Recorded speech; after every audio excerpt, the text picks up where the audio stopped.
깊이 있게 뉴스 속으로 시사인이 만드는 정치 라이브 김은지의 뉴스인 4월 16일 방송 시작합니다. 안녕하세요. 저는 시사인 김은지 기자고요. 오늘 4월 16일입니다. 세월호 참사 10주기인데요. 잊지 않겠다라는 다짐을 다시 한번 되새기는 날이기도 합니다. 그러다 보니까 저희가 또 하나의 연대의 방법으로서 이북을 냈는데요. 시사인 사진팀에서 세월호 10년 100명의 기억이라고 하는 기사 시리즈를 묶어서 전자책으로 무료 배포하고 있습니다. 지금 저희 자막에 나가고 있는데요. 많은 관심 부탁드린다라는 말씀을 드리면서 첫 번째 코너 바로 들어가겠습니다. 뉴스 리액션인데요. 쏟아지는 뉴스에 어떻게 반응이 될지 알려드리는 시간입니다. 장희로 기자 안녕하세요. 네, 안녕하세요. 장희로입니다. 네, 이번 주 특별 활약하고 계시는 중입니다. 다양한 역할을 하고 있어서 정말 정신이 없어요. 네. 네, 파이팅. 화이팅. 자, 그리고 화요일 뉴스 리액터 김준일 평론가 안녕하세요. 네, 안녕하세요. 네, 얼굴 천재 댓글이 계속 올라오고 있어요. 아유, 감사합니다. 각준이 예. 얼굴 천재. 굉장히 콘텐츠 없이 외모로만 버티고 있습니다. 당연하게 예. 받아들이시는 것 같습니다. 네, 재밌는 현상. 자, 첫 번째 뉴스 키워드 가볼까요? 네, 아무리 국정의 방향이 오라도. 네, 오늘 윤석열 대통령이 총선 참패에 대한 입장을 발표했죠. 네, 윤석열 대통령이 총선 참패 이후 엿새 만인 오늘 약 12분간 국무회의 모두 발언을 통해서 입장을 내놨습니다. 원고 분량은 모두 2,440자로 총선 직후 이관섭 비서실장이 내놨던 메시지가 56자였거든요. 공백 포함해서. 그러니까 50배 정도 길어진 메시지이긴 했는데 그 내용은 이제 이관섭 비서실장이 내놨던 것과 크게 다르진 않았습니다. 총선에서 나타난 국민 뜻을 겸허히 받아들여 국정을 쇄신하고 경제와 민생 안정을 위해 최선을 다하겠습니다. 라는 내용을 약간 50배 길게 했다. 이렇게 좀 봐야 될 것 같은데요. 국정기조 전환이나 뭐 국정 쇄신 의지를 보여주지 않겠느냐 혹은 보여줘야 한다라는 어떤 세간의 기대나 당부에는 못 미치는 내용이 아니었냐라는 것이 좀 지배적인 평가고요. 내용 중에서 눈에 띄는 부분이 아무리 국정 방향이 옳고 좋은 정책을 수없이 추진한다고 해도 국민들이 변화를 느끼지 못한다면 정부의 역할을 다하지 못한 것입니다. 이 부분인데요. 이게 사실상 국정 방향은 옳다 이렇게 좀 해석하는 거 아니냐 이런 이야기들이 좀 나오고요. 국정 쇄신 방향이나 야당과의 죄송합니다.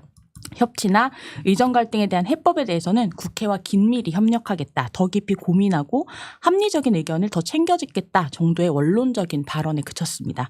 당장 야권에서는 좀 비판이 쏟아졌죠. 민주당 한민수 대변인은 조금이라도 국정의 변화를 기대했던 국민을 철저히 외면했다. 국민들의 민심을 대통령이 제대로 알고 있는지 근본적인 회의감이 든다라고 말했고요.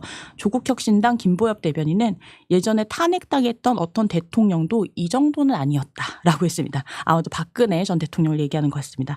결국 오후에 이도훈 홍보수석이 백브리핑을 통해서 진화에 나섰는데요. 윤석열 대통령이 국민의 뜻을 잘 살피고 받들지 못해서 죄송하다 이렇게 말했다는 겁니다. 해당 백브리핑은 국무회의의 모두 발언과 다소 온도차가 있는 내용이었는데요. 이에 대해서 이도훈 홍보수석이 국무회의 특성상 국정운영 차원에서 메시지 중점을 둔 것이고 앞으로 소통을 강화하겠다고 한 만큼 형식에 맞는 더 좋은 내용으로 소통하겠다라고 밝혔습니다. 실제로 국무회의의 특성에 맞게 사실 이제 이런 메시지를 국무회의에서 내놓는 것이 맞느냐라는 질문도 좀 하게 되지만 몇몇 대목이 사전에 좀 배포된 내용하고 좀 달라지기도 했는데요. 미디어 오늘에 따르면 배포형 자료에서는 이번 총선을 통해 나타난 민심을 겸허하게 받아들인다라면서 본인을 주어로 한 문장을 썼지만 실제 발언에서는 이번 총선을 통해 나타난 민심을 우리 모두 겸허하게 받아들여야 한다라면서 국무위원에게 당부하는 말로 바뀌었습니다. 네, 정말 짚어야 될 게 많은 네, 오늘 일정인 것 같은데요. 먼저 이것부터 이야기해보죠. 대통령의 국무회의 모두 발언 총평부터 한번 김준일 평론가 해주시죠. 일단은 한 5가지 정도 짧게 얘기를 할게요. 예, 윤석열은 억울하다. 이게 첫 번 일감입니다. 일감. 전지적 윤석열 대통령 시점에서. 예. 그러니까 윤석열 대통령은 진짜 본인이 억울하구나. 이 상황이 내가 여기 여당이 총선에서 진 것도 억울하고 상황이 이렇게 와가지고 내가 이런 얘기를 해야 되는 것도 억울하고 나는 그렇게 열심히 했는데 건전재정 위해 노력하고 한일 관계 회복하기 위해 노력하고 그런데 왜 나의 말마음을 이렇게 몰라주나. 그러니까 정말 사과하기 싫은 거예요. 그러니까 예, 정말 싫은 거야. 그러니까 여기까지 이제 이 대통령의 이제 어떤 마음은 좀 알 수 있었고 두 번째는 역시 결과적으로 보면은 이게 심증이 확신으로 굳어졌어요. 예. 대통령의 문제구나. 이거는 누구를 총리를 갈고 비서실장을 갈고 누구를 갈고 이게 중요한 게 아니야. 대통령이 문제구나. 그러니까 3년이 남았는데 큰일이다. 정말 큰일 났다. 이 생각을 좀 많이 했고요. 그리고 윤 대통령 세 번째는 이거 정말로 항상 신기한 게 왜 항상 해설 박스가 따로 필요하죠? 그러니까 윤석열 대통령의 얘기가 끝나면은 득달같이 홍보수석이나 대통령실 고위 관계자가 나와가지고 진위는 그게 아니었다라고 또 해설을 하잖아요. 이번에도 마찬가지예요. 그때 51분 다 막 그렇게 얘기를 많이 했는데 또 해설이 필요하고. 의대 증원 때. 이것 이번에도 또 해설이 필요하고. 그러니까 용산 대통령실 그 사람들 막 욕하잖아요. 우리가 왜 보좌를 못하느냐. 대통령이 문제야. 내가 보기엔 그 사람들은 다 정상이라고. 정신세계가 똑바른 사람들이에요. 그 사람들도. 근데 그 사람들도 안 되는 거야. 아무리 얘기를 해도 안 되는 건 대통령이 일단 저질러 놓고 그 다음에 수습하는 이 과정을 극한 직업이다. 이렇게 얘기를 할 수가 있을 것 같고 그리고 일단은 몰라봐서 죄송하다라고 좀 말씀드릴게요. 제가 대통령의 진심을 우리 국민 모두가 몰라봤다. 오히려 국민이 사과해야 되는 국민이 상황인가요? 사과해야 돼요. 우리 모두가 이제 엄중하게 받아들여야 돼요. 내가 엄중하게 받아들이는 게 아니라 우리 모두가 엄중하게 받아들여야 되잖아요. 그러니까 대통령의 이 진심을 우리가 몰라본 것을 우리가 사죄해야 된다라고 말씀을 드리고 마지막으로 이거는 뭐 이건 좀 여담인데 탈출은 지능순이다 말씀드리겠습니다. 근데 저는 이거 팩트 체크 하나만 하고 싶어요. 건전재정 또 얘기했어요. 건전재정이라는 거는 재정이 건전해야 건전재정이잖아요. 그러니까 지금 나라빚이 1127조가 돼가지고 그러니까 재작년보다 작년이 59조 원이 늘어나고 국내 총생산 대비 채무가 지금 50%가 사상 처음으로 늘었고 이것도 그러니까 아예 재정을 안 써가지고 흑자로 만들려고 45조 원이나 안 썼어요. 역대 최고입니다. 45조 원을 안 썼는데 지금 이게 어떻게 건전재정이건 이건 긴축재정이에요. 그러면은 법인세 깎고 뭐 이거 다 깎지를 말든지 그렇게 안 하면서 하면은 좀 이해가 가는데 깎을 거 다 깎으면서 하니까 이거는 긴축재정이라고 보는 게 맞고 근데 실패한 긴축재정이고 게다가 지금 뭐 오늘 한겨레 어저께 단독 기사 보니까 지금 우리나라 예산의 38%를 지금 1분기에 다 썼다라는 그렇죠. 거예요. 네. 지금 213조 원 썼다고 합니다. 그럼 나머지 2, 3, 4분기는 어떻게 할 거야 도대체. 돈을 안 쓰면 돈이 안 돌면 또 이제 나라 경제가 완전히 위축됩니다. 그러니까 본인은 잘한다라고 생각을 하고 있지만은 객관적인 사실하고 너무 거리가 멀어요. 그러니까 이분은. 그래서 자기 객관화가 필요한데 큰일이다. 그래서 뭐 이거는 웃을 내가 일이 아니에요, 웃을 진짜. 일이 아니라 진짜 웃으면서 얘기를 하는데 그래서 일각에서는 이런 얘기들을 하더라고요. 이거는 제가 동의하는 말은 아니에요. 탄핵이 경제다.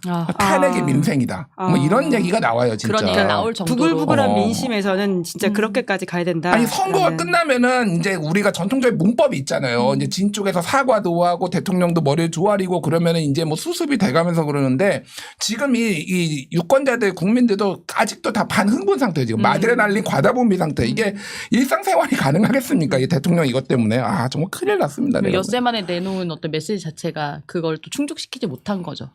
오늘도 충족 못했는데 또 어떤 쉴드가 나올지 정말 좀 궁금하네요, 진짜. 예. 대통령의 이제 모두 발언에서 사과란 단어가 전혀 없음에도 불구하고 이걸 사과라고 해석해야 되는 그 대통령실 고위 관계자의 극한 직업까지 짚어주신 건데 이제 그러다 보니까 대통령을 바꿀 수는 없다 보니까 이제 인적 쇄신에 대한 이야기들이 계속 나오는 건 정말 사실이잖아요. 바꿀 수 없을까?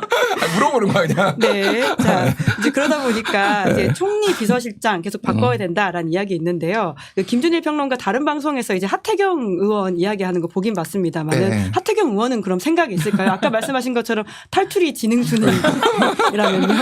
하태경 의원은 그냥 웃으시더라고요. 제가 이 얘기를 그냥 먼저 방송에서 한 다음에 그냥 안부 전화도 할 겸해서 말씀했는데 뭐 웃으시더라고요. 그런데 뭐 하태경 의원도 별로 생각이 없어 보이긴 하지만은 뭐 용산에서는 생각이 있겠습니까? 근데 저는 그러니까 다시 한번 확신이 든 게 누굴 넣어도 안 되겠구나 지금 이거는 그 생각이 드는데 굳이 저한테 이제 추천을 하라고 한다라면은 전 총리의 심상정. 더 안 할 것 같은데요. 그냥 던지시는 건가요? 아니. 그게 아니라 그 정도의 어떤 충격파와 대국정 전환 이랬으면은 좌우 국공합작, 좌우합작 이 정도의 이런 게 거국내각 같은 느낌이 아니면 이거 안 된다. 심상정을 임명한다라는 거는 이를테면은 이거는 바꾼다는 얘기예요, 진짜로. 그렇죠. 그러니까 그 정도가 아니면 될까? 그 생각이 들어요. 예.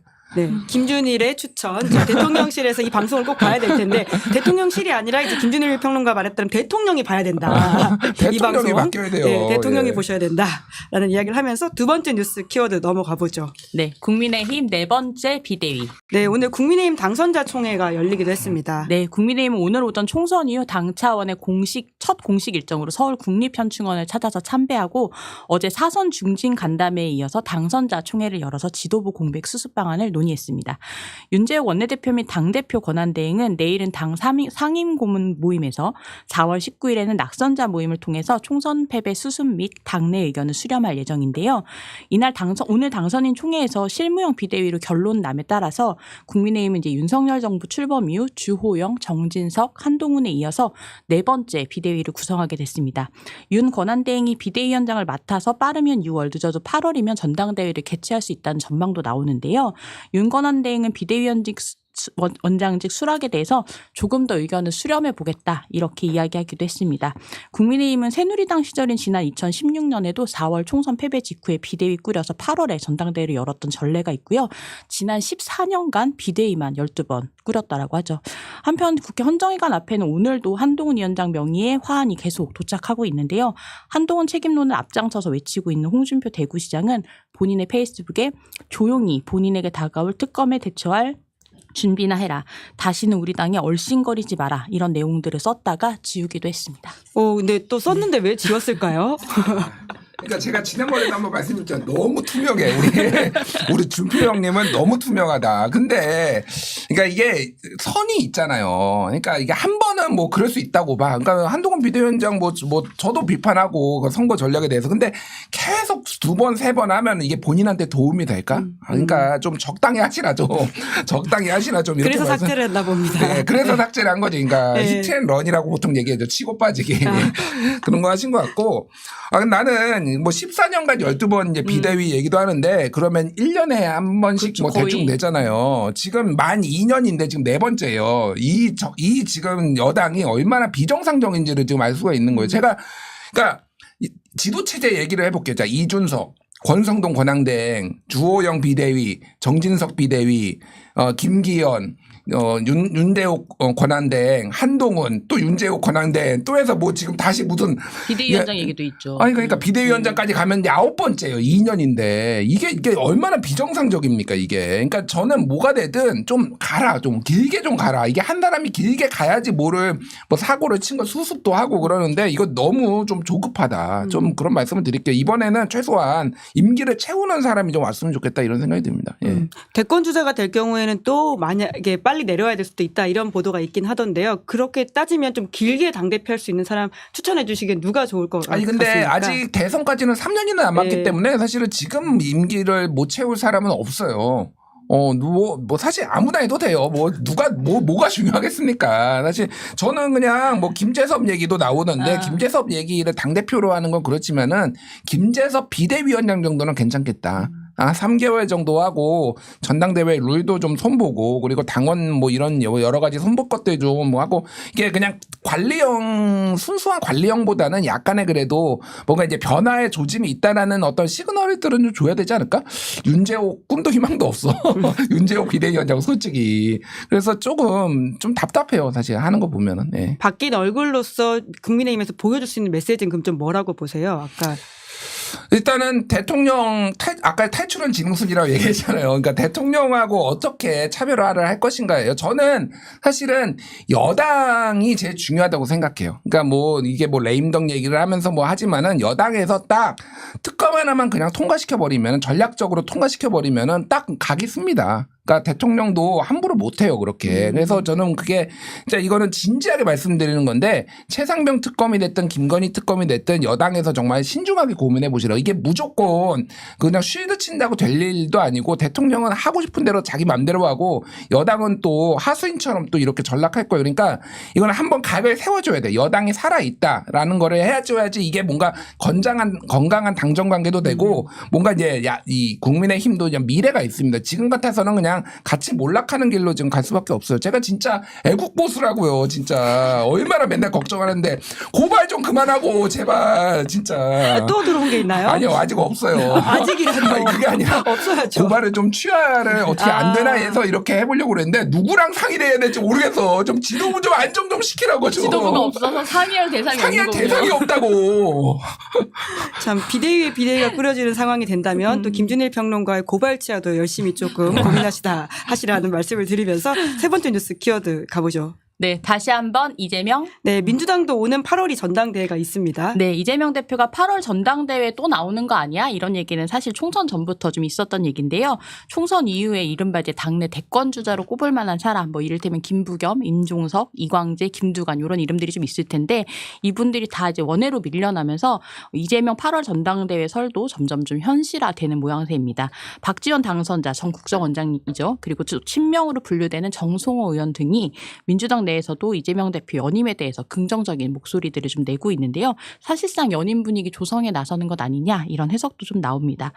정성호 의원 같은 경우는 오늘 SBS 김태현 정치쇼에서 당원 당규상의 연임 규정은 없다. 그래서 문제가 없고 당내 통합을 확실히 강화할 수 있고 국민이 원하는 대여 투쟁을 확실히 하는 의미도 있다라고 말했습니다.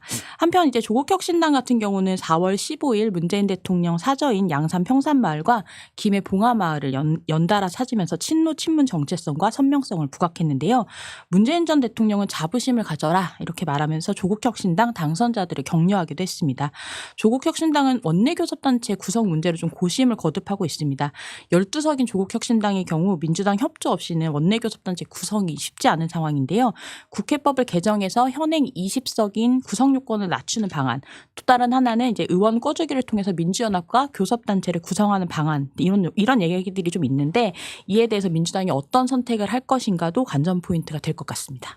네, 김준일 평론가 보시기 어떠세요? 이제 20석 원내 이제 교섭단체 그 구성 어떤 식으로 좀 될 것 같다, 안 될 것 같다. 조국혁신당이 20석이 지금 되려면은 지금 개혁신당까지 다 끌어모아야 되고 개혁신당 빠지면은 18석이에요. 그러니까 새로운 미래까지 합류하는 거죠. 오늘 시그널을 보니까 뭐 합류할 수도 있는 것처럼 김종민 의원이 약간 얘기를 했는데 그러면 민주당에서 최소 2명이 나와야 된다라는 건데 누가 나올까요?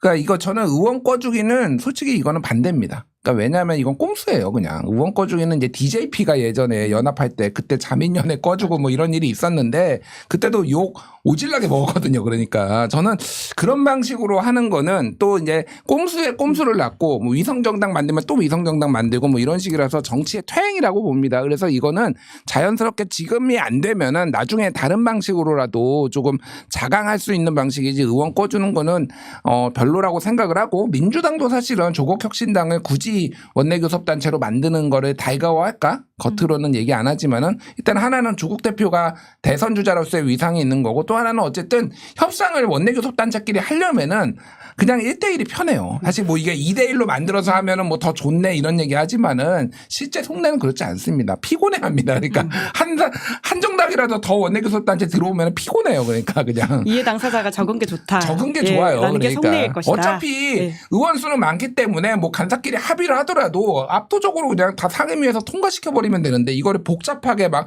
한 명 더 끼워가지고 이거 하는 거라서 원하지 않을 겁니다. 그래서 지금은 민주당에서는 10명으로 교섭단체 숫자를 낮추는 거를 예전에 이제 얘기를 했는데 법사위원장이 국민의힘이라서 안 된다라고 설명을 하고 있죠. 정말일까?